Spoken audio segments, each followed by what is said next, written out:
Olá, bem-vindos ao Grow, seu podcast semanal de conteúdo business, inovação, investimentos, startups, estratégia e mundo dos negócios.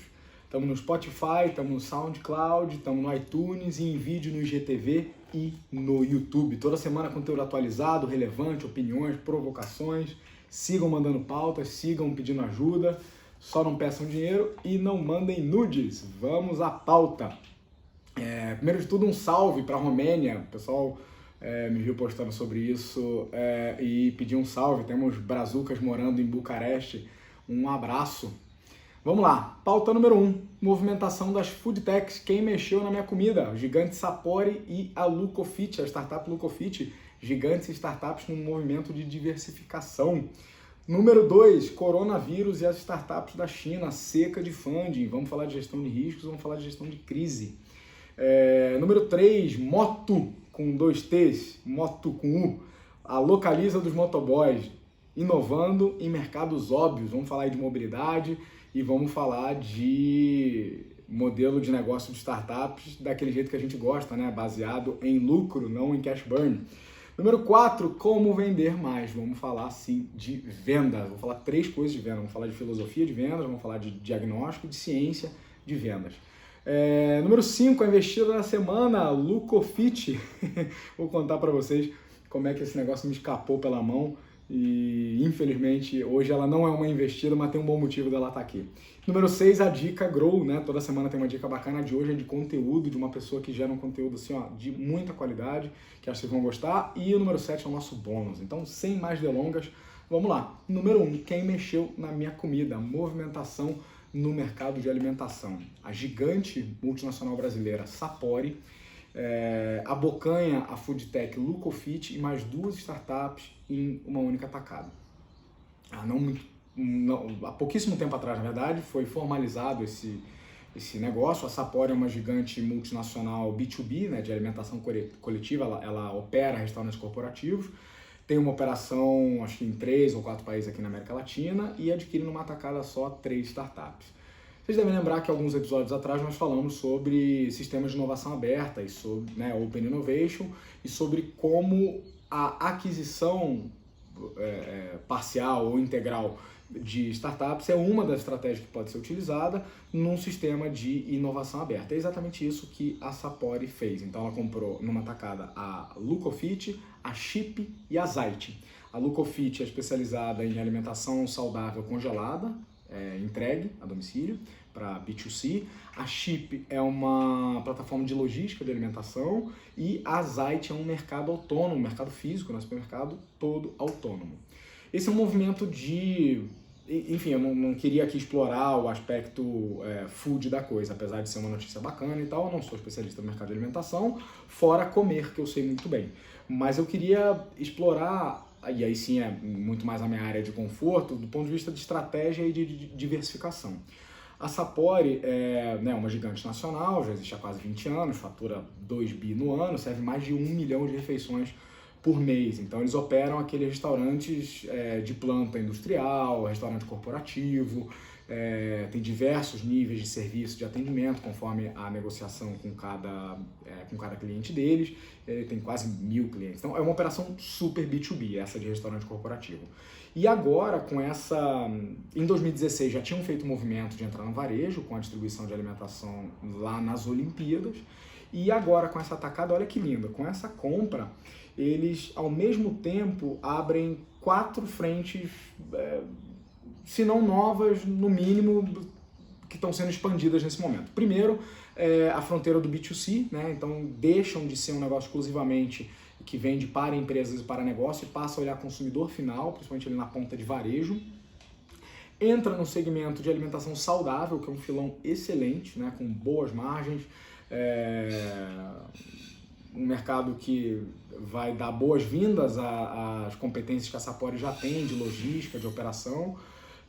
Terceiro, também firmam o pé com inteligência logística, então a vinda da Chip, da própria inteligência logística da Lucofit, trazem, eu acho, mais ativos intangíveis aí para a operação logística da Sapori. Então qualquer um que opera um negócio que é digital na gestão, mas mexe com produto físico, sabe que a logística de distribuição é uma das dores, é uma das fronteiras onde se ganha ou se perde. Inclusive a gente vai falar disso daqui a pouco, quando a gente falar da moto, no item 3 da pauta de hoje. E de quebra fortalece o pé em alguns outros países da América Latina, né? Porque algumas dessas adquiridas já vêm com essa carteira e com planos para lá, né? O presidente da Sapori comenta que o plano é seguir apostando, né, em empresas satélites que têm conexão com o negócio, alimentação, logística, gestão. Eu não duvido que estruturem um fundo. Então, assim, diversificação na prática, né?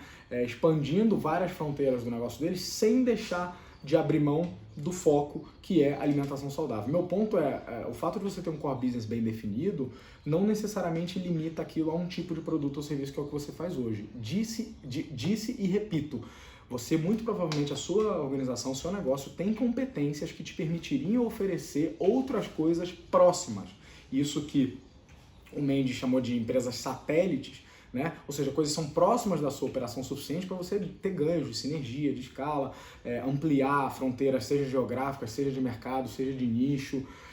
Enfim, então não duvido, já vamos estruturar um fundo para fazer esse tipo de investimento, que facilita, um veículo que facilita esse tipo de aporte. Enfim, conversei com o Fábio Campos, CEO da Lucofit, ontem pela manhã, e ele falou, eles estamos em pleno movimento de integração, e a descrição que ele deu em uma palavra foi, está intensa. Então tem um café marcado com ele em São Paulo mês que vem, devemos ter novidade. A minha pergunta é, e você? Vai continuar reclamando que não tem o que fazer no seu mercado? Ou que seu mercado é muito competitivo, que tem muito concorrente? Olha o que os caras estão fazendo, os caras têm 2 décadas de vida, podiam muito bem ter ficado para trás como boa parte dos concorrentes, e estão aí, se atualizando, expandindo o que eles definem como business. Beleza? Pauta número 2, coronavírus e as startups da China. Bom, conforme a gente já falou aqui, essa crise há muito tempo deixou de ser uma crise chinesa e deixou de ser uma crise de saúde. Ela agora é uma crise global social, né? Ela inclui saúde pública, mas com muito impacto na cadeia produtiva e na economia como um todo, né? A economia chinesa, que é aquela máquina, né, de moer números, teve a menor arrancada quase que da década. E falando especificamente do mercado de venture capital, de capital de risco, de investimento em startups, nós tivemos a menor arrancada, a arrancada mais lenta em volume de negócios dos últimos 6 anos. Isso é um sinal super, super preocupante. Há 3 episódios atrás, aqui no Grow, a gente tinha falado sobre como a China, no ano passado, do ponto de vista de unicórnio, só tinha ficado para trás, o Brasil só tinha ficado para trás da China e dos Estados Unidos, em geração de negócios avaliados em mais de $1 bilhão. O problema é que agora, com as consequências da Covid-19, que é o nome oficial, formal do coronavírus, você tem restrição de voo, você tem restrição de relação, você tem uma queda drástica no nível de serviço, tanto públicos quanto privados. Isso tudo faz com que os deals, os negócios se desmantelem, simplesmente derretam. Então, quem tinha intenções, estava em negociação, estava no processo de deal flow, tira a proposta de investimento da mesa.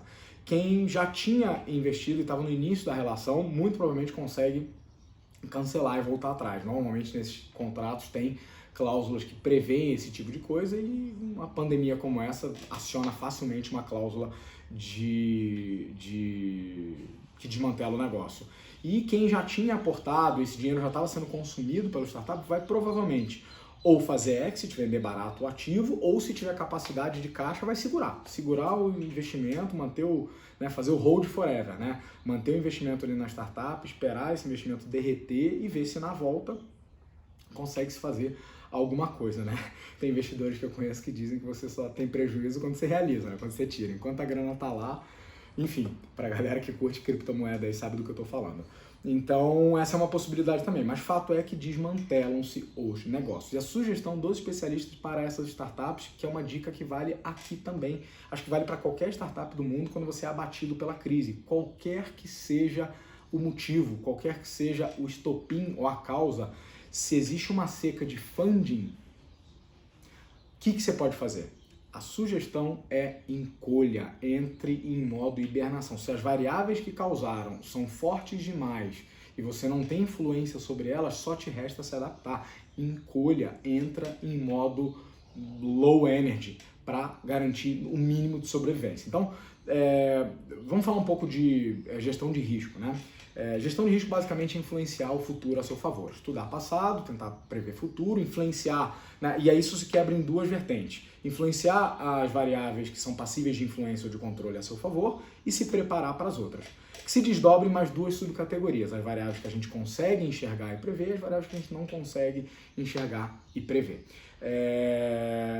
Dito isso, todo sistema de gestão de risco, você pega ISO 31000, eles são baseados nesse mapeamento, na identificação de cenários, seja causa, seja efeito, e a preparação para isso. Então, embora nesse caso é impossível ou muito difícil que alguém tivesse mapeado esse acontecimento causa, né, que é a epidemia do Covid-19, há traços de que algumas entidades de saúde do governo, né, tinham dados o suficiente para prever isso, mas seria impossível que a gente tivesse feito uma conexão disso com o investimento em startup. Não é razoável pedir que um fundador de startup tivesse isso no radar. Mas que ele tivesse no radar, sim, de que há dependência extrema de uma única fonte de funding, independente da causa que ocasionasse a seca de funding, ele seria impactado. Então, percebe? A causa era impossível de prever, o impacto não. Então, como a gente não tinha muito o que fazer com a causa, a questão é se preparar, identificar cedo e agir cedo. O Nassim Taleb, vários de vocês conhecem, eu já falei dele aqui em outros momentos, que é autor, né, do Antifrágil, ele diz que a gente é muito arrogante perante o acaso, e que o acaso tem forças que a gente, enfim, diminui, né, que a gente dá muito poder para as nossas escolhas. Mas eu te confesso que eu não concordo com ele em somente se preocupar em adaptar com o que acontece. De fato, o que eu acredito, aplico, tenho usado e vendo como consultoria, quando a gente implementa sistemas de gestão de risco, já fiz isso em alguns países diferentes, de que há variáveis sim que você pode mapear, se antecipar e se preparar para elas, e outras que só resta desenhar o plano de contingência e o plano de gestão de crise. E é nesse momento que essas startups estão agora. Então, o que é hibernação, Aires? Como que um negócio entra em hibernação? Cancela desenvolvimento do produto, congela o roadmap de desenvolvimento de produto ou serviço, demite staff.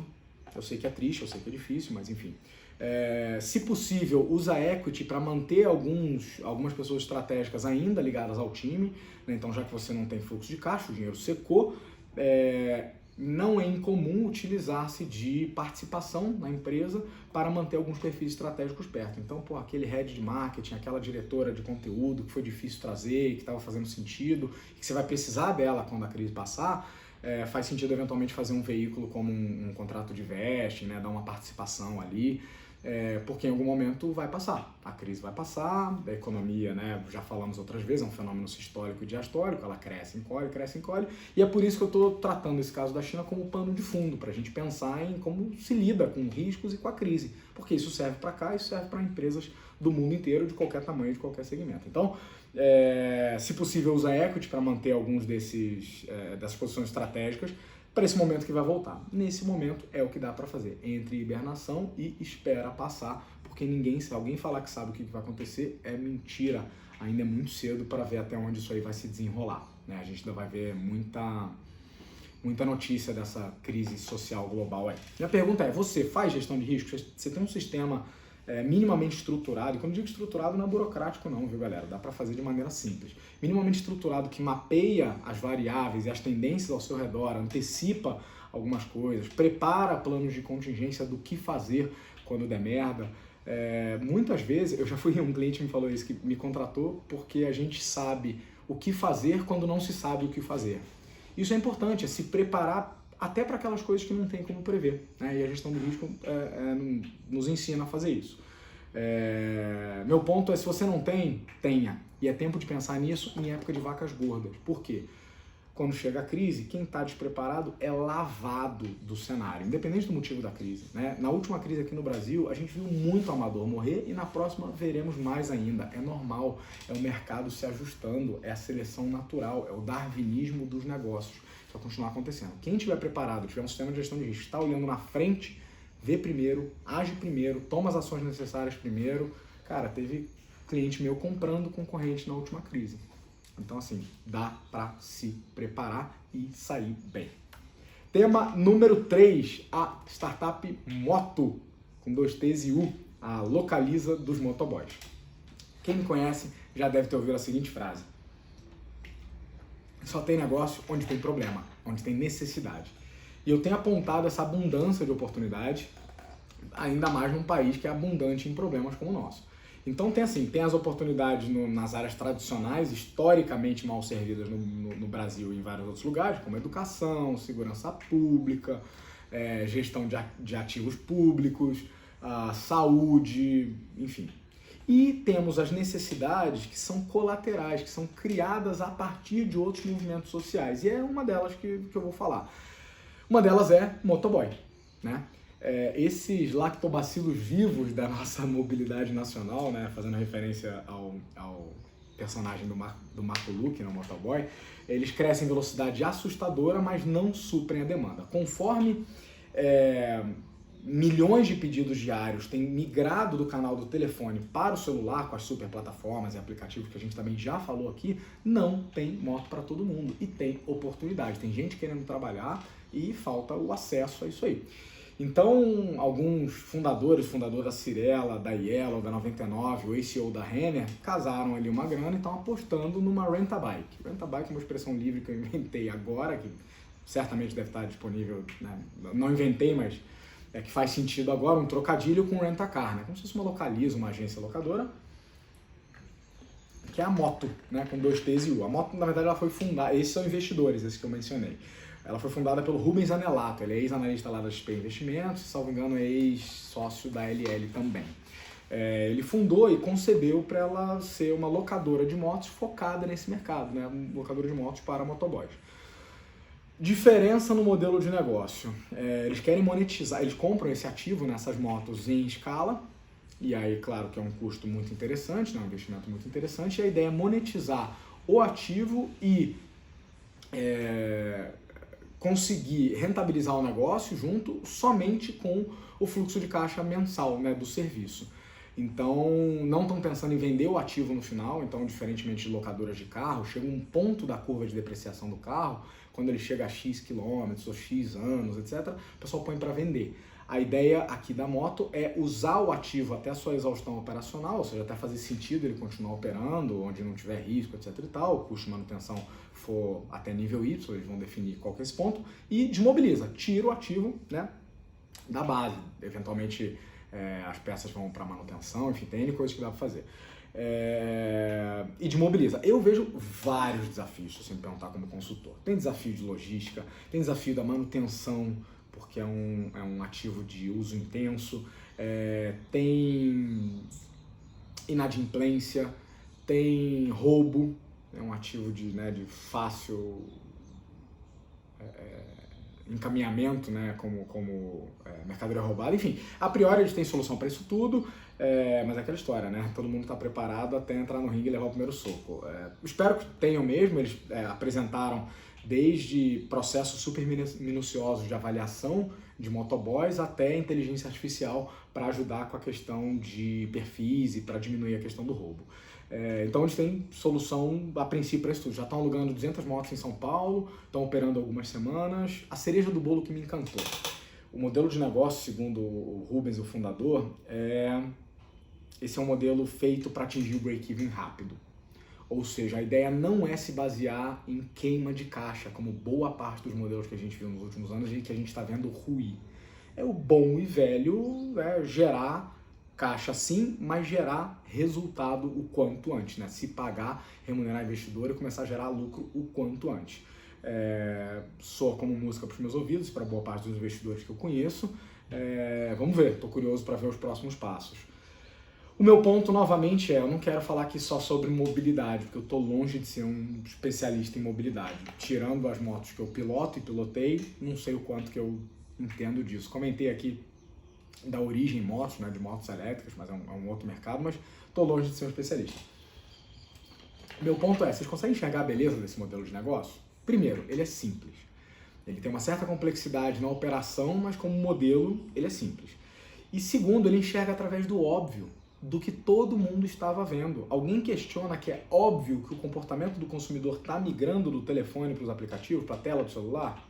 Alguém questiona que as transações estão mudando de canal, não só de pagamento como de entrega, e que a logística é uma variável super complexa, em especial nas grandes cidades, e que ela é barreira e filtro, sim, de muitos players que atuam com aplicativos, né, com o pé no digital e o pé no offline. Faltava alguém conectar as pontas. Alguém questiona o óbvio de que o número de entregadores, entregas e motos só cresce? Tava aí, esses dados são abundantes, saem no jornal toda semana. Faltava alguém conectar as pontas. Mas não me entenda mal, se você me conhece, você também já me ouviu falar que enxergar algo que ninguém viu é só o começo. Só te dá uma pequena vantagem. Tem o seu mérito, acho muito bacana olhar para o que todos estavam olhando e enxergar algo diferente, mas isso só vai te dar o primeiro passo, porque logo depois vem todo mundo atrás. Uma vez que você descobre, né, um modelo que funciona, vem um monte de concorrentes e é natural, isso é o mercado se ajustando. Então a grande questão é como é que eles vão se permanecer em movimento, achar um modelo que de fato funciona, depois de tracionar o que eles estão fazendo agora, tracionar isso para ganhar escala, ganhar a sinergia que esse modelo vai pedir, né, o ganho de escala, e conseguir construir diferenciais que sejam barreiras para novos entrantes. Então está muito mais na execução da estratégia do que no planejamento da estratégia. Então a minha provocação para vocês e você tem medo de competir em mercados óbvios? Boa parte dos investidores que eu conheço, se eu falasse para investir em moto para motoboy, iam falar, cara, que isso, mercado ensanguentado, cheio de concorrente. Você ainda está buscando o santo grau do Oceano Azul? Cara, permaneça em movimento, existe diferenciação dentro do óbvio, porque o óbvio é só o que todo mundo vê. Beleza? Então vamos para item número 4, item delicioso da pauta, vamos falar de vendas. Queridos, 11 em cada 10 diretores comerciais me abordam com a pergunta, como vender mais? E aí eu queria falar hoje agora é conteúdo mesmo, tá? Não é contação de caso nem nada. Quero falar de 3 coisas em relação a vendas. Filosofia, vamos, né, bem filosófico lá em cima, depois vamos meio estratégico / tático, vamos falar de diagnóstico, e depois vamos falar de comercial aplicado mesmo, na ciência do comercial. E esse ponto entrou na pauta porque, novamente, agora na semana passada, né, fui chamado para tomar um café, bater aquele papo, e aí fala-se de amenidades, e aí o cliente entra na dor que está incomodando. Aires, eu não estou vendendo. Esse não estou vendendo pode ser, não estou vendendo o suficiente, eu não estou vendendo o quanto eu gostaria de vender. O que eu tenho que fazer? Por onde que eu começo? A única resposta certa nesse cenário é depende, né? Se você já me conhece, deve saber que a minha primeira resposta vai ser perguntar para ele se ele quer um pitaco ou uma consultoria. Se você nunca me ouviu responder essa pergunta, me chama para tomar um café na sua empresa que a gente fala sobre isso. Mas a minha segunda resposta para ele seria depende. Seria depende de uma porrada de coisa. E aí eu vou responder, né, com 3 depende. Primeiro, depende de como que a gente está entendendo a filosofia, do quanto que você entende que venda é só a ponta final de uma cadeia super complexa de geração e distribuição de valor.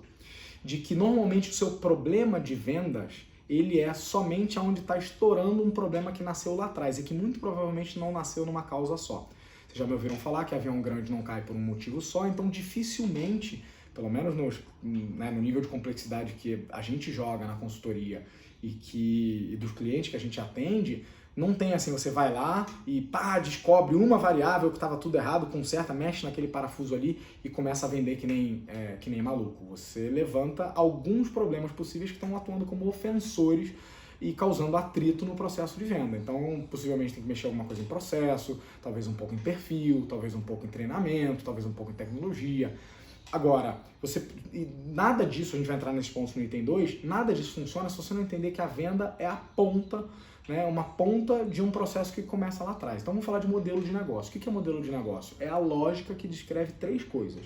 Primeiro, como você gera valor. Segundo, como você entrega e torna esse valor percebido. E terceiro, como você captura valor. Então valor se gera, se entrega e se captura. Essa captura, que é você receber um montante financeiro em troca de um produto ou serviço que tangibiliza essa entrega de valor, é a venda. E normalmente quando estoura ali, tem várias outras causas que são lá atrás e que não são simples. E aí normalmente eu falo pro meu cliente, cara, se tivesse fácil, a ponto de tomando um café eu matar qual que é o teu problema, você seria um absoluto imbecil. Porque aí qualquer, né, consultor que vem aqui tomar um café mata o problema na hora. Não acredito, né? De novo, isso é meio papo de guru, assim, de eu vou descobrir o que tá errado, não sei. Não é bem assim, né? Você tem que entender que a venda é a ponta da cadeia e que você tem que pensar na geração e na entrega de valor. Uma vez que isso está alinhado e está fazendo sentido, você tem uma proposta de valor clara, para um segmento claro, tem como entregar, esse valor é percebido, aí a gente passa para o segundo item que a gente vai falar um pouco mais de estratégia e de tática. Aires, por onde eu começo? Depende. E aí, de novo, eu reforço esse depende, por quê? Porque a minha recomendação para você é um diagnóstico, um assessment do processo comercial. Porque, de novo, eu não vou sair chutando as N coisas que podem estar erradas no seu negócio, porque não é isso que eu vendo. Eu não vendo chute. Eu vendo pitacos bem embasados. E não à toa eles são caros. Muitas vezes pago em euro e em dólar, porque são pitacos inteligentes, são pitacos bem embasados, são pitacos que se apoiam em dados, são pitacos que são conclusões em cima de experiência, conhecimento, dado e levantamento. Então, diagnóstico e assessment, queridos, é o melhor remédio para decisão ruim. Então, é o seu primeiro passo. Por que é o melhor remédio? Primeiro, que é um investimento curto, tanto de grana quanto de tempo, a maioria dos diagnósticos e assessment, e ele gera inteligência para você aplicar melhor depois os seus recursos, ou seja, para você decidir aonde vai mexer. Você muito provavelmente vai sair mexendo em um monte de coisa que não são as variáveis que estão puxando o teu processo para baixo. Então, possivelmente elas até vão dar algum resultado? Possivelmente.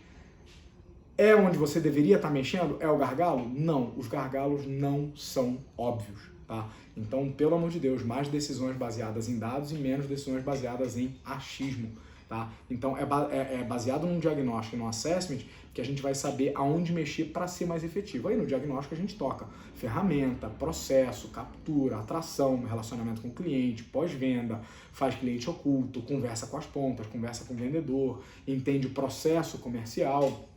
E aí, com base nisso, né, a gente consegue traçar quais seriam os pontos no plural que devem ser mexidos para um mínimo de um Pareto ali, né, um 20% de esforço focado em da onde que sai a maior parte do benefício. E o item número 3, aí eu quero falar agora de marketing aplicado ali, né, nas trincheiras da batalha. Cara, trate marketing comercial e venda como a ciência que ela é. Respeite a porra da venda. Venda é um processo super chave para você relegar ele a uma coisa operacional terceirizável, delegável e empurrável para o colo de alguém, né? Então, como toda ciência, precisa de especialista. E muito provavelmente você, como fundador ou sócio, não é especialista. Aires, mas eu comecei com 7 anos atrás do balcão do meu avô. Cara, você pode ter um storytelling lindo e pode ser até que você seja um puta vendedor. Mas muito pouco provavelmente o bom vendedor vai ser o melhor estrategista de vendas. E você como gestor, sócio, fundador ou líder do teu negócio, você é menos vendedor da ponta e muito mais um estrategista. Você tem que garantir as pessoas certas no lugar certo. Então, venda precisa de especialista, precisa de energia, precisa de investimento, precisa de pesquisa, precisa ter uma ciência de dados em cima, precisa usar tecnologia, tem método. Não dá para basear só no seu achismo, por melhor que você seja, ou de maneira nenhuma. Vocês sabem que eu sou fã do empreendedor raiz brasileiro, aquele que acorda e vende, mesmo que antes de ser um grande empresário, estava ralando, vendendo fruta na caixa, vendendo alguma coisa atrás de um balcão ou atrás de um computador. Eu tenho o maior respeito, mas ele também, o empreendedor, para todos os meus clientes eu dou esse recado, ele tem que ter ciência das próprias ignorâncias, ou seja, entender aonde que bateu na barreira, da onde eu consigo levar um negócio e a partir da onde eu preciso de especialistas. Eu tenho uma política pessoal de só contratar gente melhor que eu. Inclusive, como consultoria, a gente contrata consultorias. Inclusive, nesse assunto, já contratei estrategistas comerciais para me ajudar com definição de processo, funil, margem, carteira de produtos, definição de preço, posicionamento. Então, meu ponto é mais decisões baseadas em dados, em especialistas, até para você saber contratar e atrair as pessoas certas, fazer as perguntas certas. Esse é o papel da liderança dos negócios. Atrair as pessoas certas, dar a elas as condições certas, fazer as perguntas, direcionar onde der e remover dificuldades do caminho. Você não vai conseguir fazer isso se você continuar pensando somente como vendedor. Então, para você que me chama para tomar um café, para você, né, na semana passada eu já respondi na hora, mas para todo mundo, né, que me faz essa pergunta, Aires, como vender mais? Não estou vendendo. O que eu tenho que fazer? Por onde eu começo? O que você tem que fazer? Contratar uma consultoria. Por onde você começa? Assina o meu contrato. Depois a gente conversa. O meu ou de qualquer outra consultoria que você confie. Queridos, item número 5, a investida da semana. Vamos falar da lindíssima Lucofit. e me dá uma dor no coração em abrir esse papo fazendo um disclaimer, uma ressalva baseada em transparência total. Eu não sou investidor da Lucofit, ela não é investida, não está no meu portfólio. E eu falo isso com uma dor no coração, porque eu vou contar para vocês como que eu perdi de entrar nesse investimento, né? Teria feito aí alguns milhões, mas enfim, esse é o menos importante, mas que ainda assim eu fico feliz demais pelos caras onde eles estão e para onde eles vão chegar. A Lucofit é uma food tech, né? É uma empresa de tecnologia que faz comida, essa é uma definição que eles próprios usam, focada em alimentação saudável, tá? Entrega B2C de alimentação saudável ultracongelada. Nasceu uns 4, 5 anos atrás, fruto de alguns sócios que acreditavam em comida saudável. A família do Daniel Luco, que é o fundador, já tinha um negócio de comida, tinha um histórico, então abriram, erraram, a comida não era lá aquelas coisas, não tinha gosto. O próprio Daniel conta que nessa época eram os amigos que faziam os testes das receitas e provavam e tal, e que sempre dava ruim, né? Tinha que ter muita amizade para aguentar. Os fundadores não desistiram, continuaram a evoluir as receitas, evoluir a maneira de fazer, processo, acabaram por encontrar uma tecnologia capaz de fazer congelamento sem perder as propriedades da comida, inclusive sabor, etc. Foi um grande achado, porque até então tinha comida saudável ruim, né? Ou poucas opções de comida saudável não ruim, e ou você comia saudável ou você comia coisa gostosa. Então a possibilidade de fazer ultracongelamento e mantendo o sabor permitiu que, e junto com várias outras boas decisões, tá? Mas permitiu que de fato eles se posicionassem legal. Várias outras boas decisões. Se posicionaram muito legal ao fazer releitura de pratos saudáveis, então tem lasanha, panqueca, outras coisas tradicionais da cozinha brasileira com releituras saudáveis desses clássicos. Se integraram ao ecossistema de nutrição, então eles têm programas com a academia, com academia, setor acadêmico, né? Nutrição, eles têm um coworking de nutrição numa das plantas deles lá em São Paulo. Eu estive lá, onde os nutricionistas não só atendem seus pacientes, como fazem programas de parceria com a própria Luco, tem parceria para desenvolvimento de receitas, enfim, decolaram.